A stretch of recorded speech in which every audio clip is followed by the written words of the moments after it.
ہر ایک وعدہ لکھا ہوا ہے، اللہ پاک جو چاہتا ہے اس سے مٹا دیتا ہے اور جو چاہتا ہے برقرار رکھتا ہے۔ اسی کے پاس اصل کتاب لوح محفوظ ہے۔ رسول پاک صلی اللہ علیہ وسلم نے ارشاد فرمایا، تقدیر کو دعا ہی روک بدل سکتی ہے اور نیکی عمر میں اضافہ کرتی ہے۔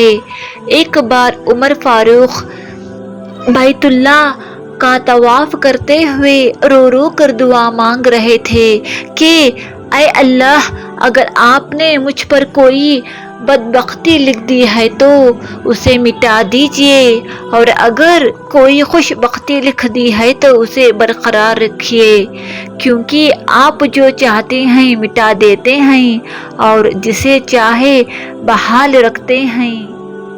الکتاب لوح محفوظ آپ کے پاس ہے، اس لیے بدبختی کو سعادت سے اور گناہ کو نیکی سے بدل دیجئے۔